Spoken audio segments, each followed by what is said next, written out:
Guys, you came a long, long way. Yeah. An unseeded robot. You knocked out some serious contenders, some serious seeds, but at the end of the day, top spot. Just eluded you. we came against some serious opposition and just couldn't do anything about him. I don't think you got your hammer or axe or hammer stroke axe to hit it once, actually. We might have hit it right at the beginning. Yeah, a glancing blow, and that was about it. Yeah. Once after that, they just had the grip on us, the death grip. They came round the side of you and just started that claw's so powerful. Yeah, you can't do much about that. You just get underneath you and just get you in there, and they're not going to let go. And it's so clinical what he did. I mean, the way he reverses. Yeah. Opens the pit release and just drives you in it. Your axe was going like that all the time, trying to shake yourself off him, but it just wouldn't. No, it wouldn't come. And then it looked like you were going to take him in the pit with you at once. That's what we were hoping for. I said to Dominic, keep firing, keep firing.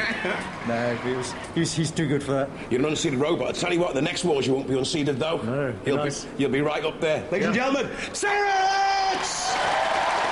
Yes! I don't know how we do it. You're in the grand final. Yeah. Again.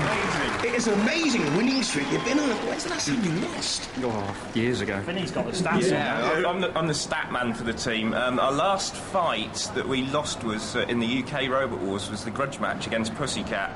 And since the weight limit has been raised from 80 kilos to 100 kilos, we've had 21 fights in total, and that's the only one we've lost. Did you think you'd be able to come this far again? Because, I mean, the competition is so much stiffer now. It gets harder each year. We thought we'd be out probably in the first round. Yeah. Because the machines are so much more powerful, the armouring's harder, there's a lot of ingenuities on it. We never expected it, and we came here just to have fun and enjoy the battles. I reckon you guys thought you were going to breeze it again. No, honestly, you walk around the pitch so confident. You're like that. Yeah. Ladies and gentlemen, it's Razer!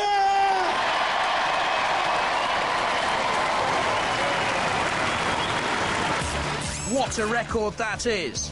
Razer march on to the ultimate battle, leaving Terrorhurtz in their wake. Next up, Tornado and Firestorm IV.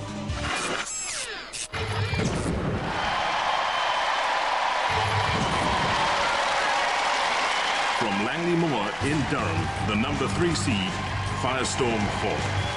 Third place in the last series. Can they do better?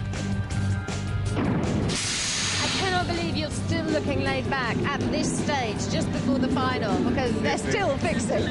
Yeah, I mean, they've had a lot to do. Yeah. And you're perfect running order. Plenty of sleep. Can you do it? Is this your hour? Could be. I hope so.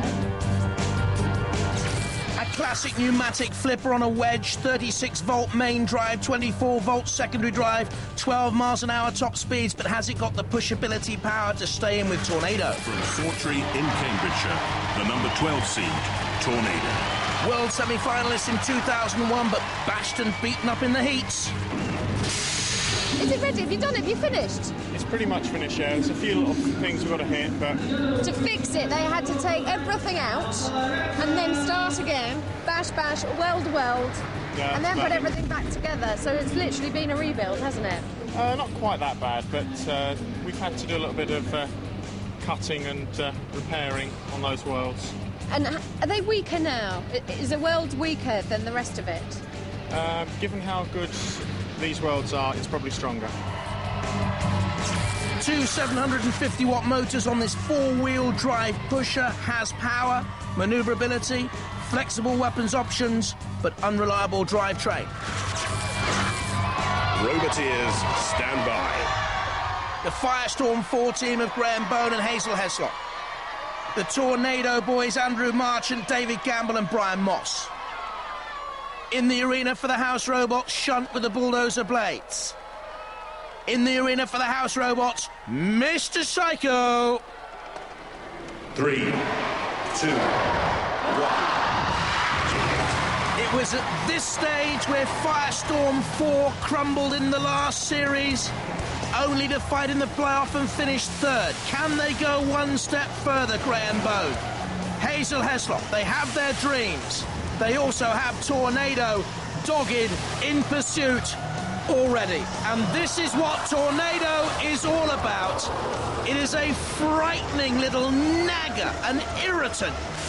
It simply pursues and pursues, but the pursuer turns into the pursued there as the axe came down of shunt momentarily, and Firestorm gets in underneath Tornado's 2.5 centimetre ground clearance. A lot of chasing going on there. It's cat and mouse. Tornado activates the pit. Down it goes. Firestorm very close. They're concentrating so hard out there. Tornado gets in behind Firestorm. That could have been so telling because the pit was yawning open for a mighty push. Firestorm up over Tornado, and Tornado now can push and shove. Ill-advised by Graham Bone. Left itself open to the pushability factor of Tornado, which takes terrific damage there from Shunt.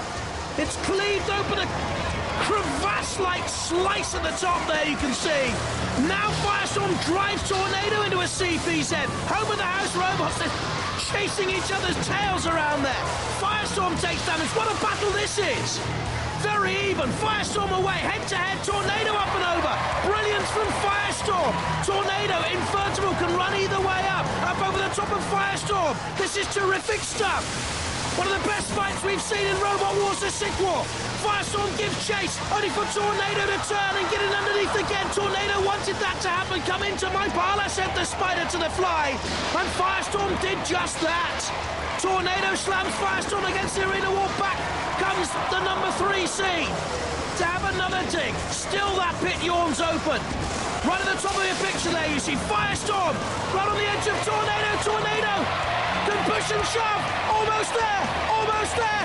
Both of them teetering on the edge of oblivion. Who's going to go down? Oh, Firestorm somehow got themselves out of trouble, but no longer.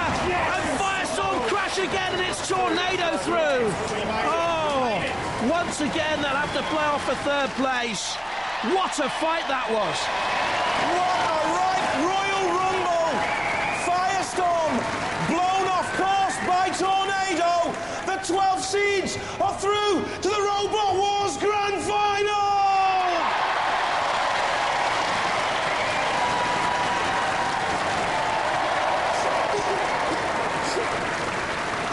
No tears. I suppose you thought you could go one better because you went out in the same place in the last war, didn't you? Yeah, against Razer, yeah. Yeah, and I suppose you thought you could go one better. You disappointed? That was the plan. A bit, yeah. Talk me through the fight in your eyes. I think it was very evenly matched. We were pushing at each other about quite a bit down there. I think that the problem we had, which same with Tornado, it's the amount of oil that's on the arena floor. We couldn't get any traction at all. Well, they seem to have a lot more traction than you. Yeah, I mean, they've got 4-wheel drive, so all of their weight is over the driven wheels, whereas our weight shared on some casters at the front, so we haven't got as much traction as those guys. Don't be too gutted. Listen, no. Listen, having had the disappointment before in the last war, you then went on to win the losers melee, hence your 3rd seed. Yeah. How do you feel about Terrorhurtz and the losers melee? It has got a mighty, mighty axe on it. It's a big axe. All right, it's powerful as well. Very. And it's fast. So what do you think? You're going to slip down a seed now, or do you think you're going to maintain your 3rd seeding? Yeah. You're going to have them? Yeah. That's what we like to hear. Ladies and gentlemen, what competitors go ballistic for Firestorm? Whoa! You have made a mockery of the seeding system. Your 12th seeds, you've now beaten the 3rd seeds, Firestorm. You beat the 4th seeds, Hypnodisc. You beat the 6th seeds, Dominator 2. There's no stopping you. Absolutely. Yeah, but now you've got the top seed. Yes. Number 1 seed, Razer. Yes. Do you think you can have them? We might have a little surprise for them, yes. Alrighty. You know, some people have said that your robot's fairly boring, you know. They've said, like, well, you haven't got an axe, you haven't got a spinning disc, you haven't got a flipper. In fact, you haven't got any weapons in any form. But your robot itself is a weapon, isn't it? Absolutely, yeah. You know, because the speed and the consistency and the pure determination of the thing, it just keeps coming at you. Absolutely, yeah. Just kept going at Firestorm, unfortunately for them. What surprise have you got for Razer, then? Oh, I think you'll see. Oh, you'll see. Come on, I hate surprises. I want it now. Let me open it now. No, you'll have to wait. All right. It's not going to be a weapon, is it? Oh, it might be. All righty, then. Go hell for leather. Team Tornado!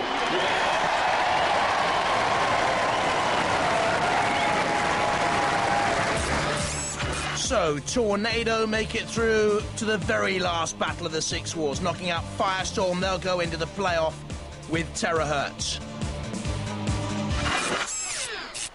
But it's not just about winning on Robot Wars. We like to recognise the efforts of all our competitors in the pits area. It's time for our special awards in Robot Wars, the 6 wars. The Best Design Award. Well, just look at that vertical spinning disc of 259. Absolutely awesome. The winner of the Best Design Award, Adam Clark and 259. The next award for the Best Engineered Robot goes to Anarchy, a walker with a powerful axe and Phillipa. Mike and Amy Franklin and Steve Pickle, the Best Engineered Robot, Anarchy. For the most original entry, we looked at Crustacean. The judges delighted with the virtual reality weaponry. When those gloves are clenched, so are the crab-like claws. The most original entry, Ian and Dominic Visser's Crustacean.